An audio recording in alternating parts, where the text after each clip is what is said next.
And I'm admitting everyone from the waiting room and taking off the waiting room.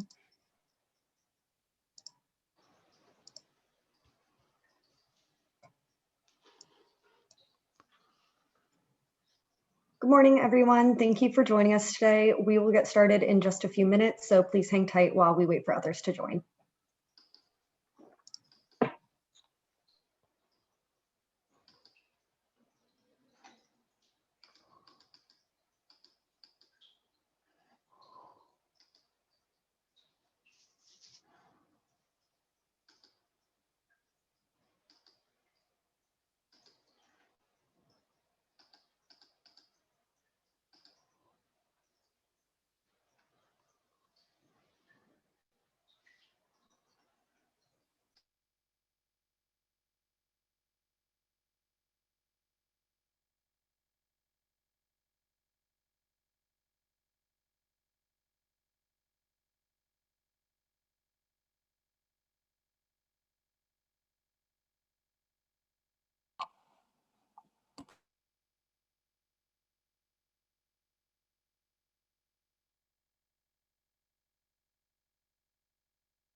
Good morning, everyone, and thank you for joining us for this special CQC webinar, Strengthening Your Telehealth Strategy.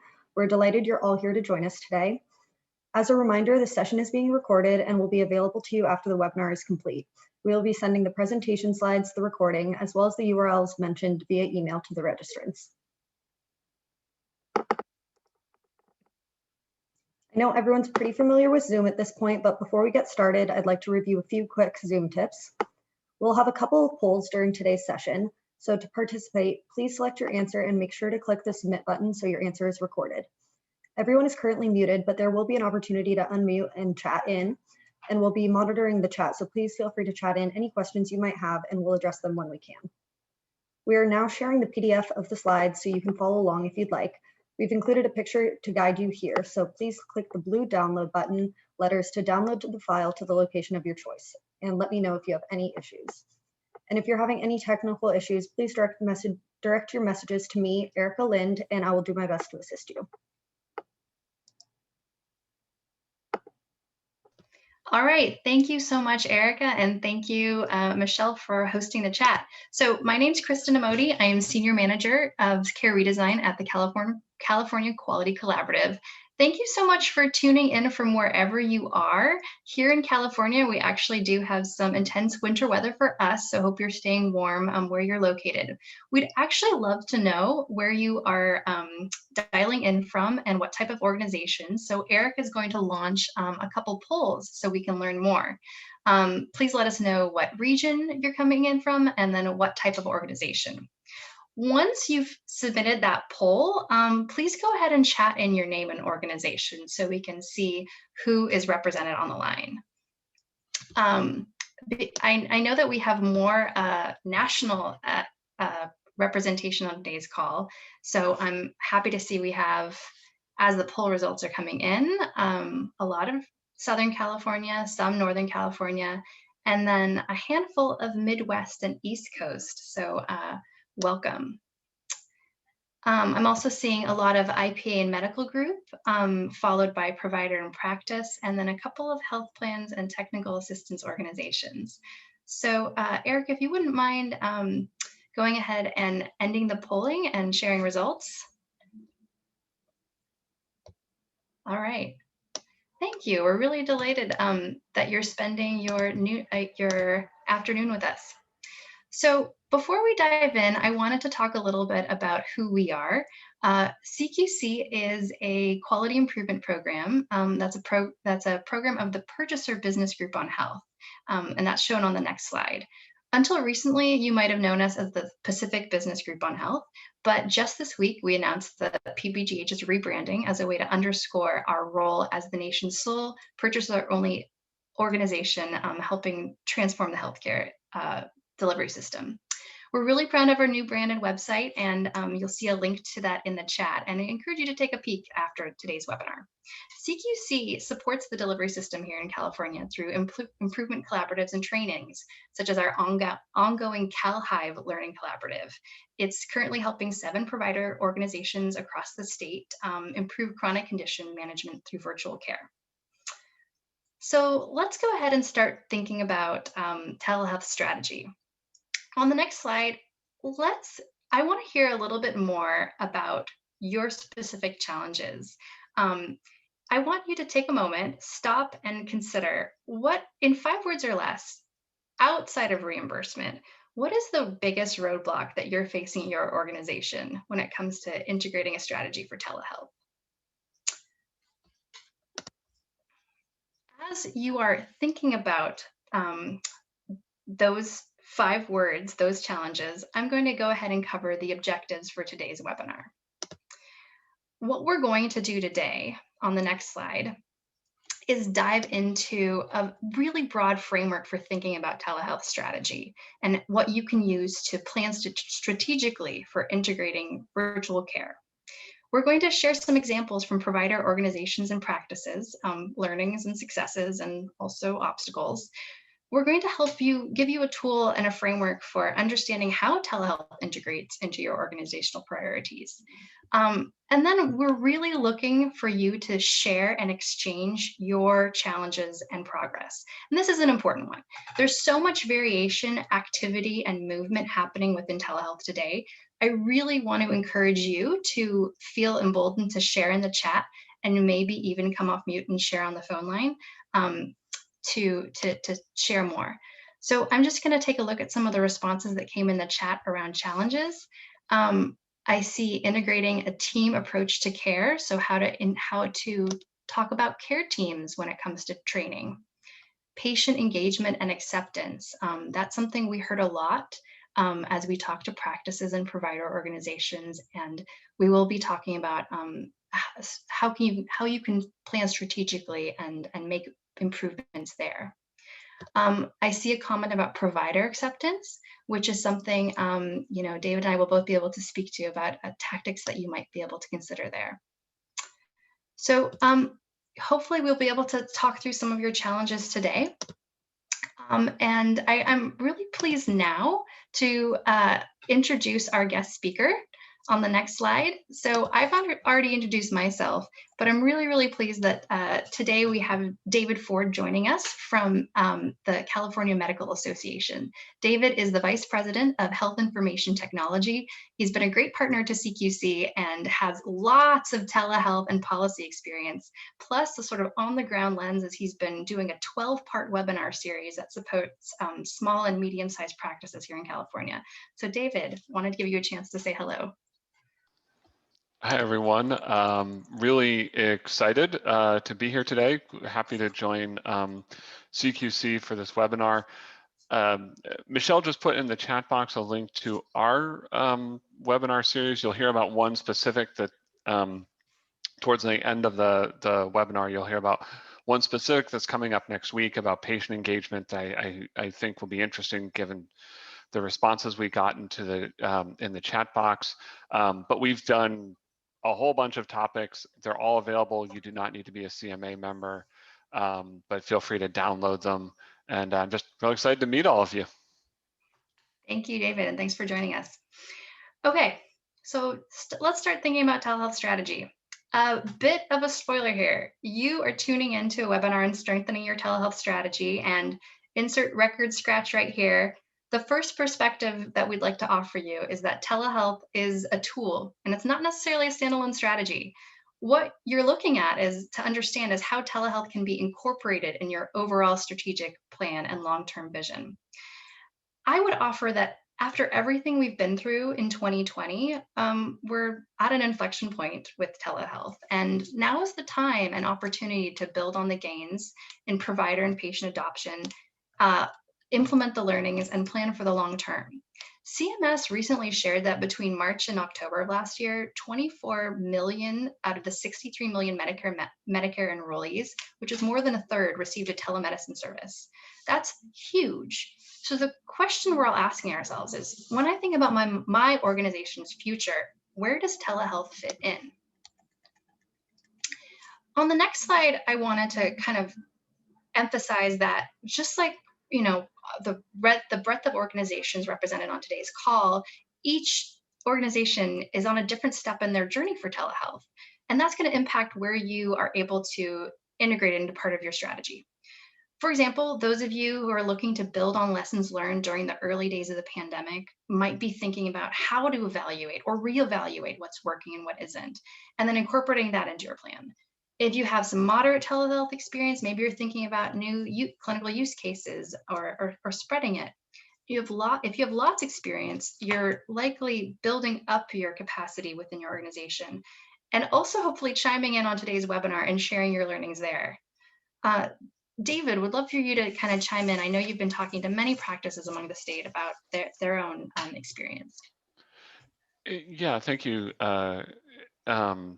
So it's interesting, back in October, CMA surveyed physicians on a variety of topics, but we did have a bunch of telehealth questions. And one of the questions we asked is essentially this slide: what is your experience with telehealth? And we found for 2/3 of the physicians who responded, they had implemented telehealth as a brand new offering during the time of the pandemic.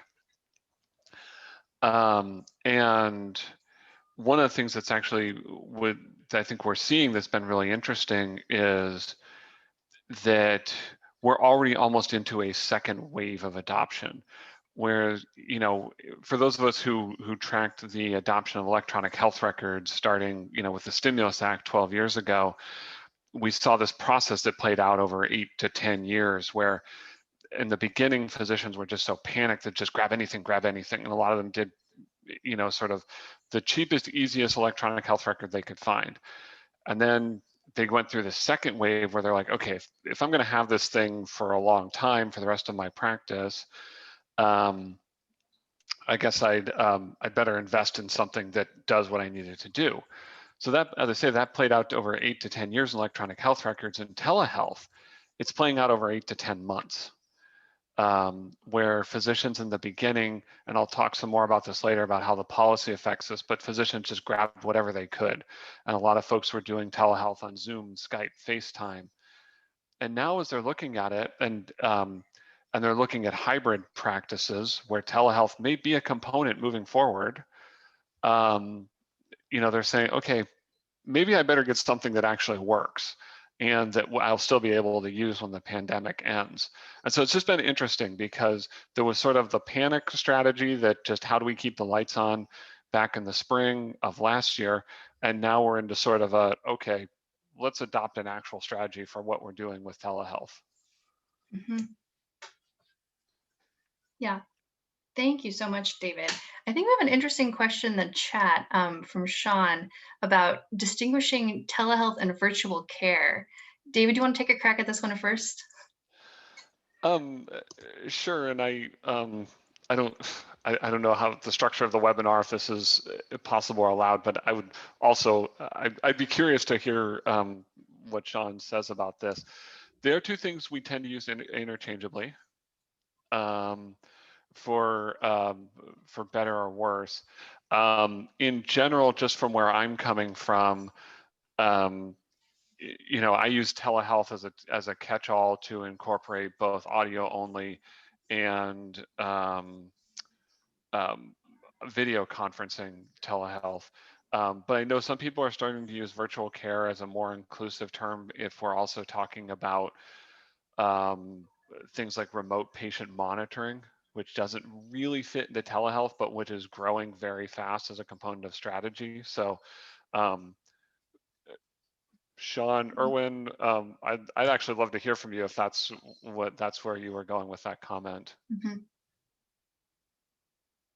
Yeah, thanks for addressing it. I think the way I'm kind of hearing it in the market, and my perspective comes from working with large employers and benefits teams.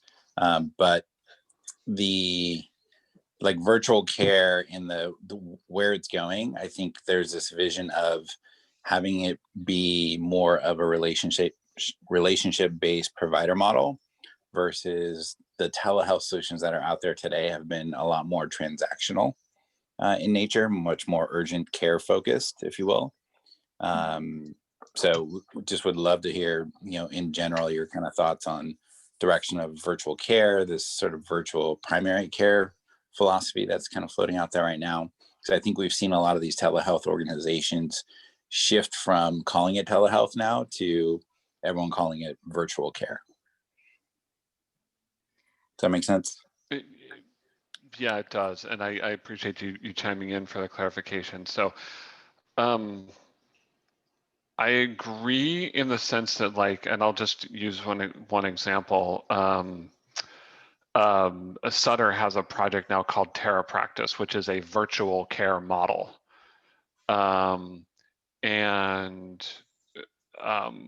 They've explained it to me at some detail. It actually looks, and if anyone from Sutter's on, it actually looks like a really interesting, intriguing model where it's virtual first, almost completely virtual, actual virtual care teams that include nutritionists and physical therapy and all sorts of different types of providers. Now, what I think is exciting about this model, where it comes out of say Sutter, is that then there is still a connection to a physical presence. I live in Sacramento, a very large physical presence from Sutter, where if the patient really does need to be seen in person, they have a way to capture that and do that very quickly. I think, and I'll risk wearing a bit of an advocacy hat here from the medical association perspective, where we get a little concerned is sort of the fully virtual models, the sort of what we sometimes refer to as next doc up models, where you have patients who are seen, who call into a system, get whatever physician is next in the queue. There isn't a connection to a physical presence where the patient can go or can be referred to if they really have a serious issue and need to be seen quickly. So I don't want to get too much on that. It's tangential to the topic of this webinar, but I think there are some emerging models.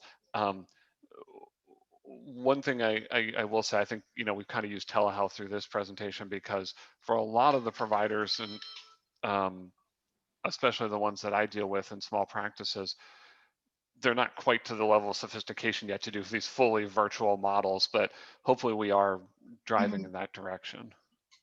Yeah, no, thank you, David and Sean, for bringing that up. I mean, and one thing I will say is that words matter here, and we're kind of in a place where things are shifting so quickly that what one person might mean about virtual care is not always the same. We do use telehealth in today's presentation. To the virtual first model, we actually, CQC hosted the TerraPractice on a webinar back in April, and someone from our team is going to put that in the chat because they do have some really interesting lessons about a sort of longitudinal model that is virtual first, but does, to David's point, include some in-person options. So I'm going to go ahead and move us forward. So now, I know I'm guilty right now about sharing an eye chart on a webinar. So before you get too caught up in trying to read it all, know that we're going to share a PDF version of this framework that's bigger and also has a place for your notes. But why exactly are we starting with this framework? Wherever your organization might be with your telehealth operations, you're going to have to make sure that you're keeping a very wide lens and understanding the current state, the environmental changes, and then the potential impact to your long-term strategy and goals. What we have here are listed 7 components ranging from organizational goals and vision, aligned payments and incentives, right-sized technology, empowered and engaged patients, targeted implementation, optimized training and workflows, and tracking performance. On today's webinar, we're going to be diving into a few of these specific domains, but I would encourage you to use the tool that we've shared and begin to answer those questions for your own situation. What we will emphasize is that you can't just look at one component, like around technology or workflows, if you're really going to be thinking about the holistic integration into your strategy. And so, David, would love you to sort of add on with your experience and perspective here. Yeah, I mean, I think you summarized it well. Back to what we said before, telehealth is a tool, and it's a tool that can improve practice efficiency. Um, it can improve can definitely improve patient satisfaction if it's done correctly.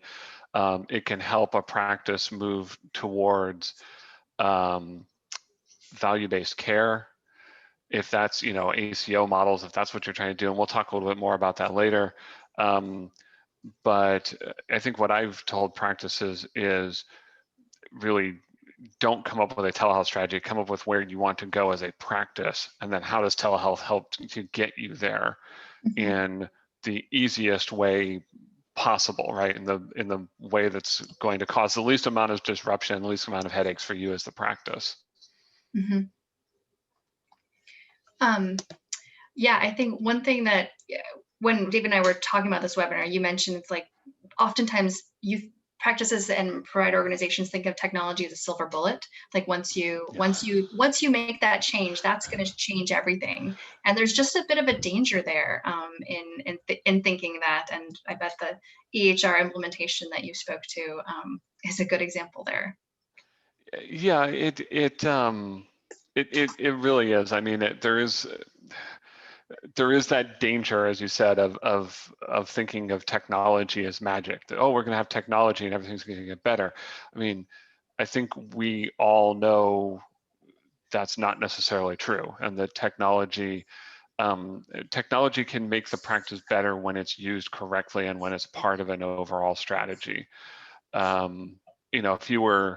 If you were going to build a shed in your backyard, you wouldn't develop a hammer strategy. You develop a strategy for building a shed and then figure out how a hammer works into that. It's the same way with telehealth. Yeah, I love that analogy. So we're going to segue now into learning a little bit more about the environment and drivers. And we're going to ask David to bring in his expertise on the policy space because there has been so much changing around telehealth. So would love you to share more here, David. Sure, and I will apologize to our folks who are calling in from places outside of California, because obviously my knowledge base is best about California, and I will. That's a lot of what I'll be talking to. But stick with us. I am going to talk about some federal stuff as well.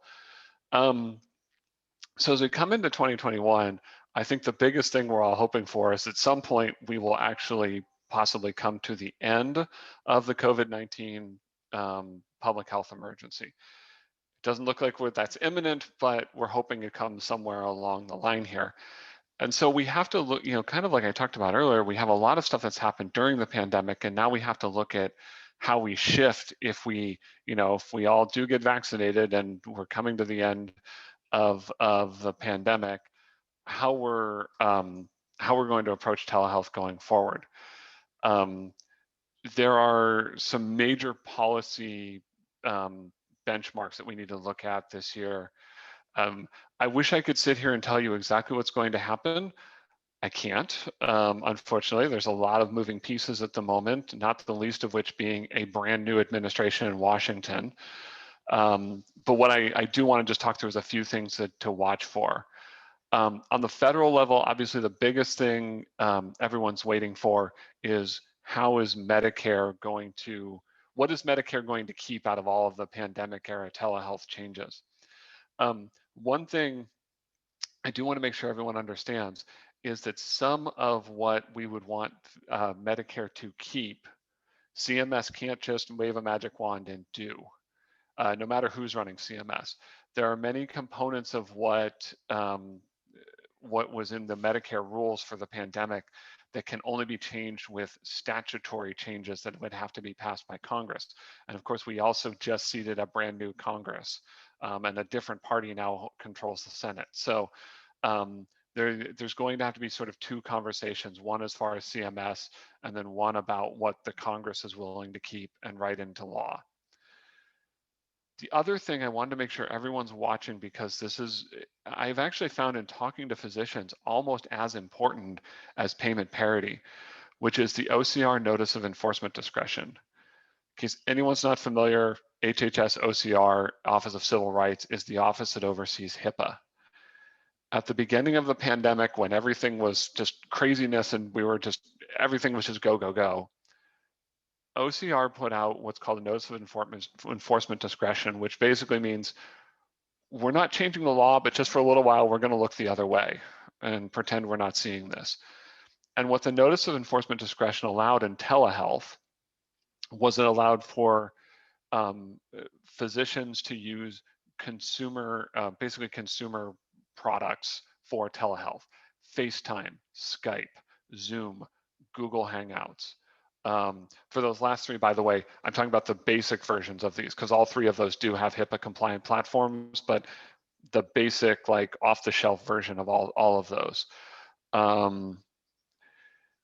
That is still in place. It will be in place for the extent of the public health emergency, which as it sits right now, runs through April 21st, I believe, of this year, which I think most people expect will be extended at least one more time, if not twice. But I bring this up and I kind of highlight this. I don't think it gets talked a lot about, but I have talked to many, many practices that are using one of the technologies I just mentioned, the non-HIPAA compliant versions for telehealth right now. That's okay right now. At the end of the public health emergency, it is not. So I just want to make sure everyone is aware of that and is tracking that. At home here in California, legislatively, I want to talk just briefly about something we already did, which is California does have a telehealth payment parity law, Assembly Bill 744, that was passed 2 years ago.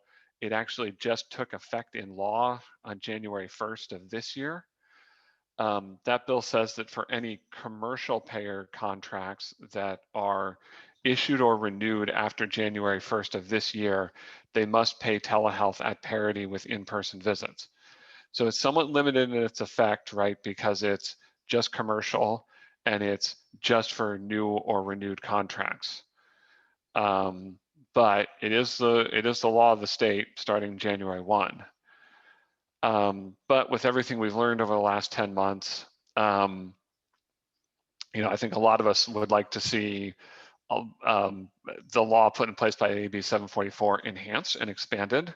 So that has now been introduced in the legislature as Assembly Bill 32, same author actually as Assembly Bill 744, but that bill expands the provisions to include Medi-Cal managed care, makes the provisions of 744 applicable to all payer contracts, not just the new or renewed ones.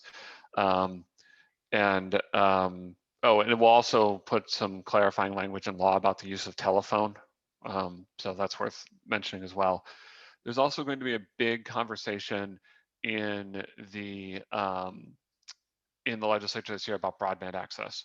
This obviously has implications for data exchange and telehealth, and of course also remote working and distance learning and a bunch of other things, buying groceries online, a bunch of other things. It's just going to be a very big conversation in the legislature. There are at least 7 bills that have been introduced already on this, so just a big, huge issue to watch. Do watch, there have already been some announcements that have come out of some of the payers about changes to telehealth, some of which we think actually test the limits of the law. Audio only or telephone telehealth. I saw a notice from a payer as recently as yesterday about them switching physicians back to the telephone only code from the broader telehealth code at a lower rate. So that will be a conversation in the legislature as well. There's a lot of moving pieces around telephone only telehealth. Co-payments. This issue gets back to the virtual care thing because we've had waived copays on a lot of things in telehealth. Whether that's going to stay in place, we shall see. Obviously, Medicare waived a lot of patient cost sharing for telehealth for the time of the pandemic. What we've seen in the commercial market is the risk of wearing my advocacy hat, plans waiving copays for some forms of telehealth, but not others. and creating unlevel playing fields. So we're gonna have to figure that out as well, but that's definitely something to watch. And then all the way down on the provider level, I know one of the biggest things that physicians are struggling with as they move to hybrid practices is deciding who to bring into the office and who to see through telehealth. It's been very interesting from a physician perspective because some practices are trying to establish protocols. It is very difficult. It introduces a sense of clinical decision-making into patient scheduling, which it never had before. Most practices, of course, have scheduling staff who schedule patients and the physician sees them when they come in. Well, now the physician has to be involved in that process because they have to make a clinical decision. Yeah, this person I really need to see, and I can talk to that person on the phone. There's a link down there. I did a webinar just a couple weeks ago with a big overview, much more detail on everything I just ran through very quickly. So feel free to check that out if you're interested. Can we go to the next slide? Oh, David, before you do, did you mention about the Medicare wellness visits? Yeah, so Medicare is allowing annual wellness visits to be provided by telehealth. Something that not a lot of providers are aware of, but those annual wellness visits can be a great source of revenue for practices, and you actually can provide them via telehealth for the moment. I don't know what more to say about it than that. It's a great expansion, hopefully something that stays in place in Medicare because those annual wellness visits are so important. Thank you. Sorry to interrupt. No, not at all. Couple special considerations. There's going to be conversation both in Washington and in Sacramento, probably many other state capitals as well, but I know those two, about federally qualified health centers and what role they play in telehealth. For the pandemic, Medicare changed their originating site rules to allow FQHCs to be an originating site. There was legislation introduced in the last Congress to keep that policy in place. For the moment, because the public health emergency hasn't gone away, that's just kind of been parked, but I would expect that will come back in the new Congress. So if anyone's listening in, has connections to FQHCs, just know we expect that conversation will happen. I have not seen it in the new Congress yet, but it's coming. And then on the state level, FQHCs and the prospective payment system. Obviously, FQHCs get a higher rate in Medicaid under the prospective payment system, but that is based on the fact that FQHCs provide a larger set of services. There is a question, I am not taking a side on this, just saying this is a discussion point of whether it is appropriate to pay a PPS rate for telehealth. So that was just to be a discussion point. If anyone has thoughts on either side of that issue, please, I'm just saying it's a discussion point. I just bring that up because that's very controversial. And then capitated providers. I imagine that's probably a lot of the folks who are listening in, just seeing who called in. How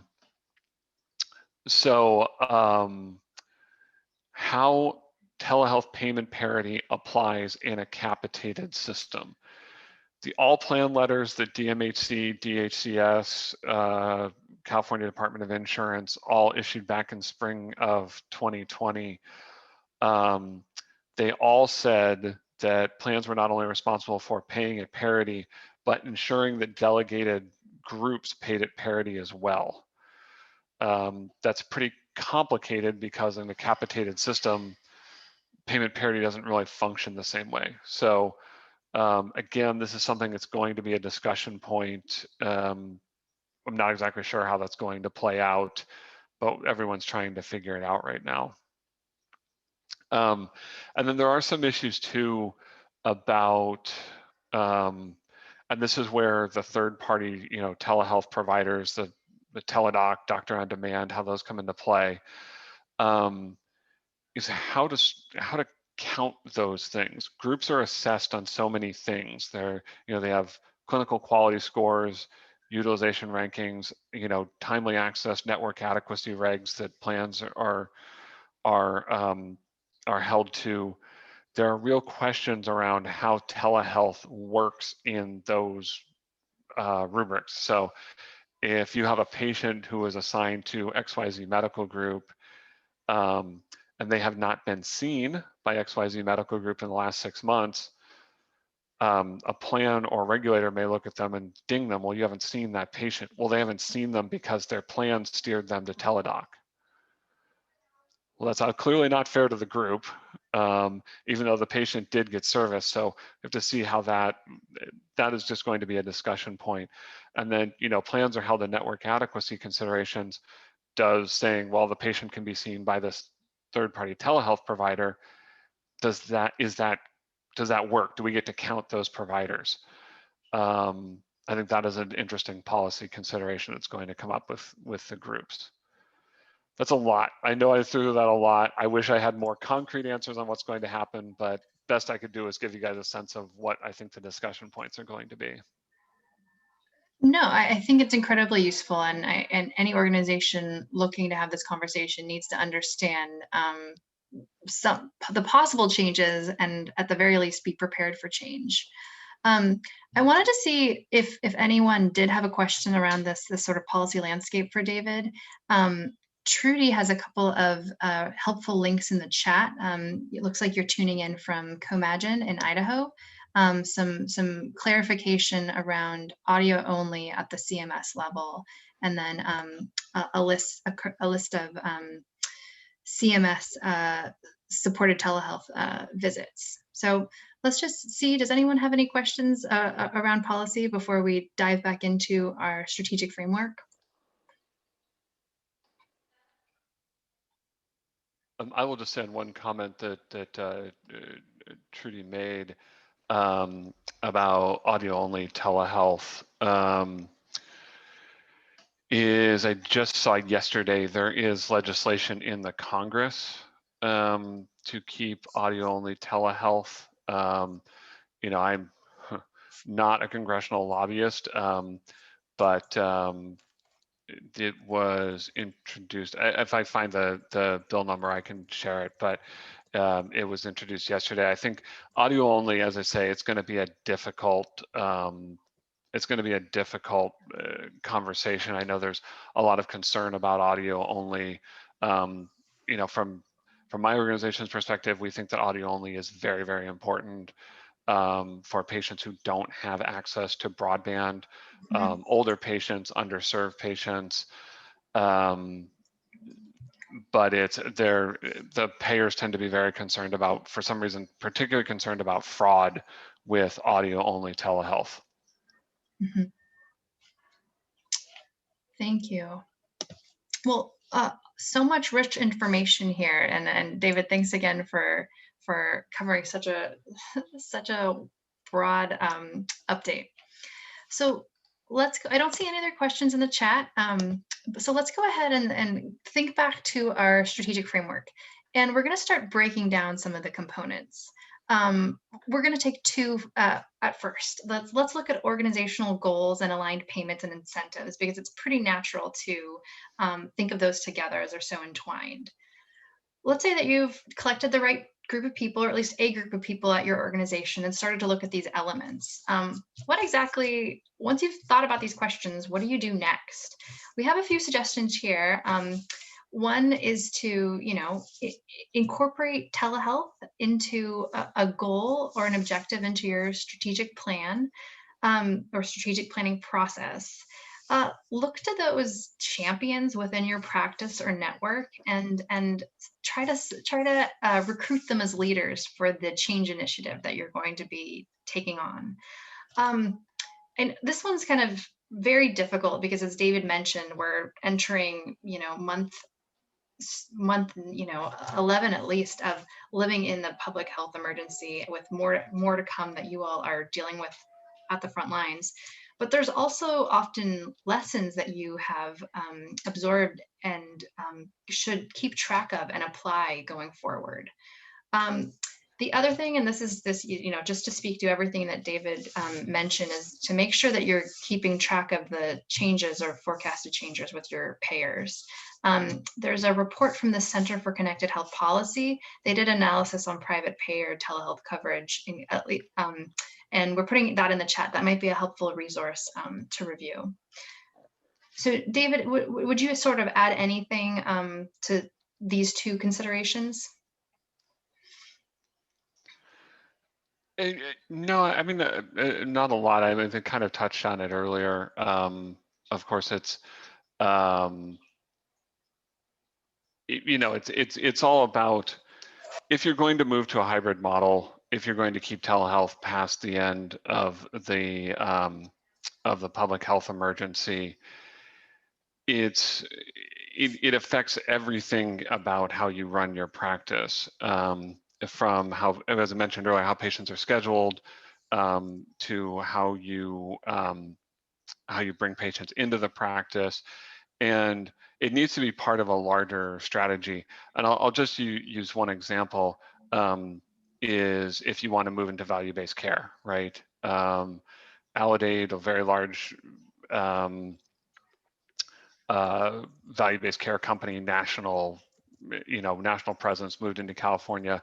Back at the beginning of the pandemic, they switched all of their contracted providers in California over to telehealth almost overnight.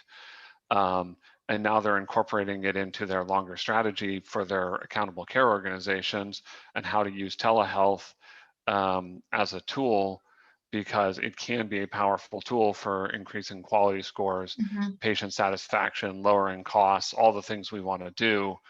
But it has to be, it has to be seen through that lens. Where are we going as an organization, as a practice? How does telehealth help us get there? Thanks, David. So for the next section, now we're going to ask you all to put on your brainstorming hats and do some sharing when it comes to this topic area. This is a question that came up as one of your challenges in the chat today. It came up as a question when you registered for today's webinar. How are you preparing patients for this shift to telehealth? Remember, 30% of Medicare beneficiaries logged on sometime next year, so progress can be made. So I have two questions that I'd love you to share out in the chat. What have you tried to empower and engage patients to be comfortable with telehealth? And then how are you supporting and training staff to increase patient engagement? We're going to stop and wait for some perspectives to come in this area, and then David and I will weigh in.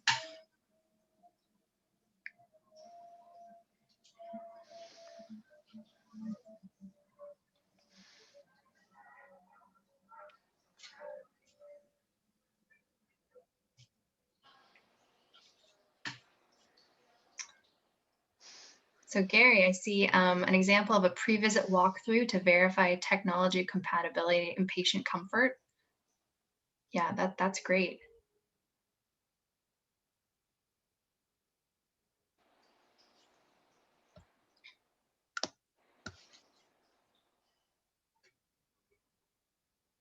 Pre-visit technology tech.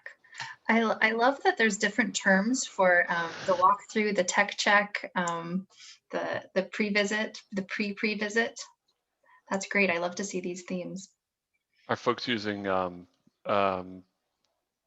telehealth visit checklists?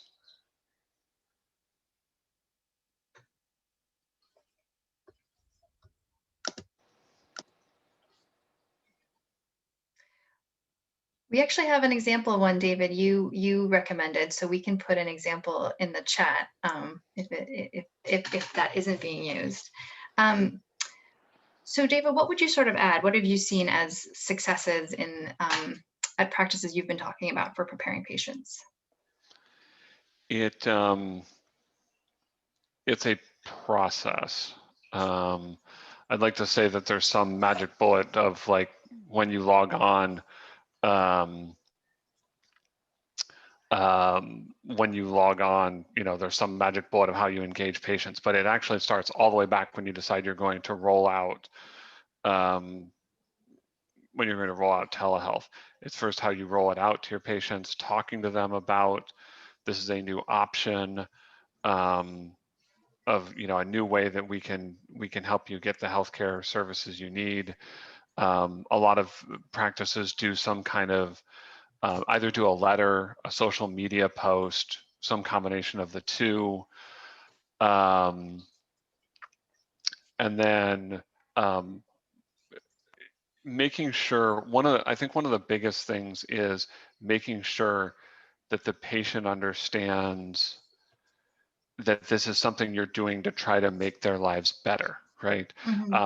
Words such as, instead of, well, we're going to have the doctor talk to you on the phone, can I offer you a telehealth visit? Very different how a patient hears that. This is an option. It's something we are offering you. It might be faster. We might be able to see you sooner. It might be more convenient.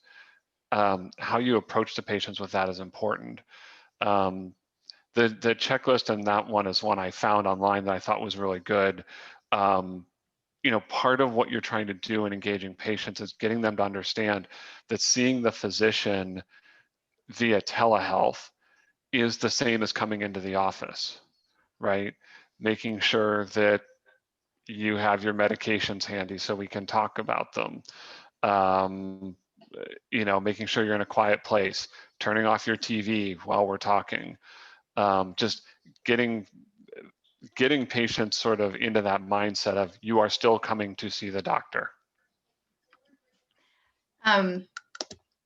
Yeah, thank you. And I love that. It looks like the checklist was noted as a good idea. Justin, I love this idea, which is thinking about the patients who have signed up and are using the portal because they're comfortable with technology. I think that's a fantastic place to build on. But I also would encourage you to make sure that you're trying to engage all patients in order to make sure that you're kind of creating an equitable level of care. And there's a fantastic resource we're going to put in the chat from the Center for Care Innovations and the Center for Vulnerable Populations at UCSF. They have a telemedicine for health equity, and there's lots of tools within it, but I would encourage you to look at the digital literacy resources, because there are tools that you can direct patients to if you're finding that they're not comfortable. They don't state that they're comfortable with some of these tools. The broadband, there are resources there too. Some of them are California specific, and as David mentioned, there will hopefully be some additional policy drivers to improve broadband. But it's important to kind of think to all patients. Okay, so let's go ahead and keep going, because I think there's an important consideration for setting up telehealth on the next slide. So let's talk about another element that you might be grappling with. As I mentioned, CQC is running a learning collaborative for FQHCs and provider organizations here in California. Many of those POs have IPA practices and medical groups in their network, and they're trying to decide right now how to support their network given their model makeup. So a few considerations here if you're an organization supporting other organizations or practices. Do you go with enterprise support with the sole telehealth platform, support hub, and standardized workflows? Or do you kind of move to a, supporting or allowing multiple telehealth platforms with local support and, different workflows? There's obviously trade-offs for each, and David had some really good additional questions to consider as you're making that determination. So one of the things that you might want to look at is, if you're dealing with multiple sites, are they all on the same EHR platform? If so, one of the things I tell providers of all sizes is, if you have a telehealth system that integrates with your electronic health record, it can make life much easier from a documentation standpoint. So if you are if you have an organization, they're all on the same EHR platform. I'll just use it just as an example. Zoom for Healthcare integrates with Epic, right? So if I were a provider organization and I had a whole bunch of people on Epic, then I might look at Zoom just because it's going to be easiest. On the other hand, if you have a very large organization, you have especially if you have multiple EHRs, and if you have different patient populations, that can affect things too, right? So if you had maybe in Southern California, you had sites in LA, but you also had sites way out in the desert, you have very different patient populations. Different technologies, will work differently there. If you have something that's app-based, way out in the desert, I don't mean to disparage the desert, just some very rural areas out there, patients maybe don't have smartphones, then using something that's app-based, where it might work in LA, might not work out there. And then of course, broadband, just everything sort of runs through broadband. And you want to be, you might have to look at different solutions in different areas. You might have some sites that can only do phone because there isn't broadband to support app or web-based telehealth. So those are just a lot of considerations. Mm-hmm. Yeah, it goes back to your no one size fits all, right, David? It's yep. Multifactorial. And again, I wish I could.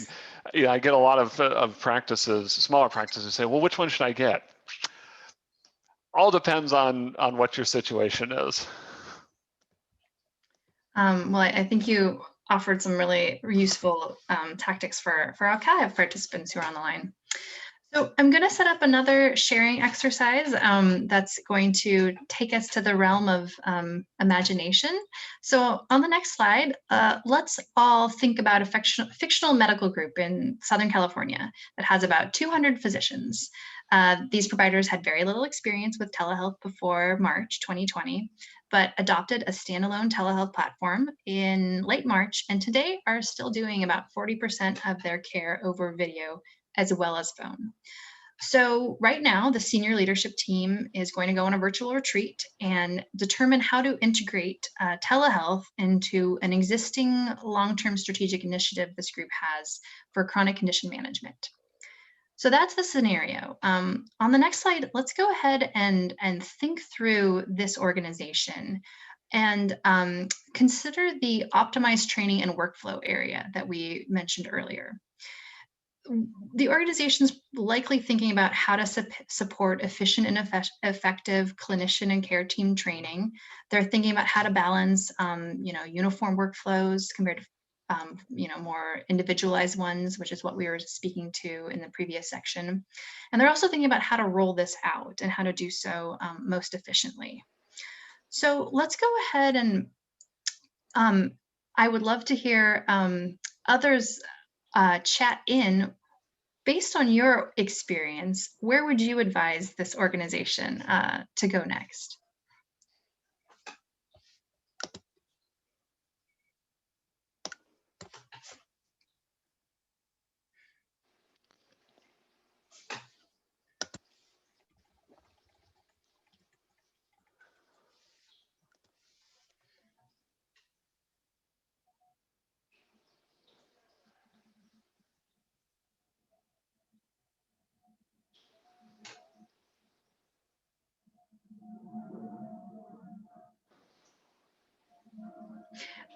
I should say too, if you don't have a piece of advice, you could also chime in with the question that you would want to ask them, or that they should be asking themselves, perhaps.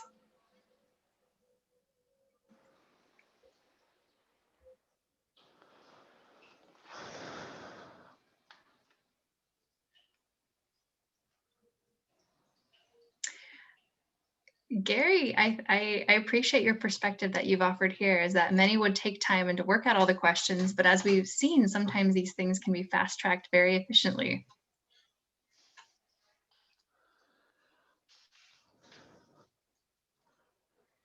That's true. Well, David, what would you advise this group thinking about the chronic condition angle? Yeah, by the way, I like I like what Trudy said actually there. Check with the Telehealth Resource Center for training. Yes, I agree. The California Telehealth Resource Center is amazing. Work with them a lot, and they are great folks, have a lot of resources. So specific to if they're doing chronic care management, again, telehealth is a tool in a larger strategy to repeat this phrase that you're going to get sick of me saying. So I would say, first of all, are they going to look at specific conditions, right? Are they trying to, is it COPD? Is it diabetes? Because how you approach a telehealth strategy may be a little bit different. Depending on those, if you were doing diabetes, there might be more remote patient monitoring that would be involved, blood glucose monitors. So I would think about all of that. As far as effective clinician and care team training, into something somebody brought up earlier, I would think the organization first and foremost would probably spend some time on team building, for lack of a better term, getting the provider buy-in, getting the care team buy-in, probably setting up for chronic care management, probably setting up the virtual care teams, because you could roll out the best technology in the world, and if you don't have that team building done and providers don't want to use it, you're going to waste a lot of money on it. Mm-hmm.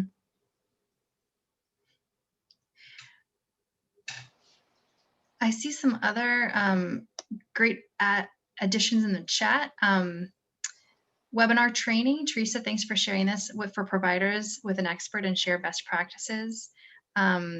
Trudy, we put the link for the California Telehealth Resource Center in the chat. Thanks for that recommendation. We've seen locally that care management, including long-term care management, is very effective through telehealth. And then if using standalone platform is best solution for chronic condition management, if it's better to have integrated tools. And another useful consideration here is that when you're thinking about balancing uniformity versus flexibility, if there's no flexibility, it could affect the quality of the patient staff experience or patient safety with missed or delayed diagnosis. That's an excellent point, and one that needs to be balanced and examined at the clinical level. Yeah, well, and to several folks who've talked about using, if you had a large organization that was using multiple platforms, I agree that's going to be bigger headaches. Or if you're using a standalone platform that's not integrated with your electronic health record system, it changes clinician training because it makes the documentation more complicated if it's not integrated. Because an integrated system, you can almost be doing like a patient visit, documenting while you're talking to the patient. With a standalone system, you might have to do the patient visit and then document. That's harder. It's a different kind of training, but you need to make sure that documentation is correct, not just for payment, but as several folks have mentioned, if you're doing chronic care management and you're trying to track clinical measures, that documentation is just so important, and it's just a little bit more to manage with a standalone system. Mm-hmm. That's very helpful. So there's really great feedback in the chat. I want to make sure that we're ending on time. So let's go ahead and go to the next slide. In just a few minutes, I'm going to ask you to share your takeaways of the webinar. So have that kind of marinating in your mind. I think we've actually spoken to many of these questions throughout the course of the webinar. So I wanted to just share one that came chatted to me, David. And it has to do with national telehealth vendors that serve after-hours care needs, and thinking about how to best support care coordination and communication and avoid fragmentation of care.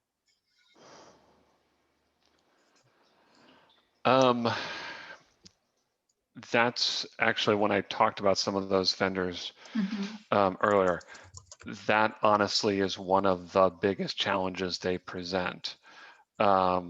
Is that, as I talked about earlier, you could have a patient who their health plan steers them to an off-hours telehealth provider, and you don't.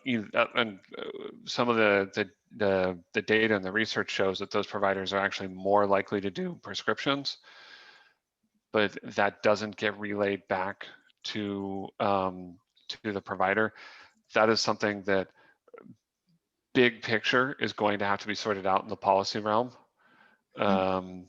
You know, and whether that's back on the plan to make sure that that gets back to a primary treating physician, or whether it's put on that vendor to say no, especially with one thing that overlays everything we do in health IT right now is the information blocking and the patient access rules that the feds are going to come down with in the spring.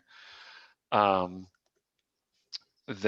you know, that will guarantee that patients have the right to say, no, you need to send my data to this provider.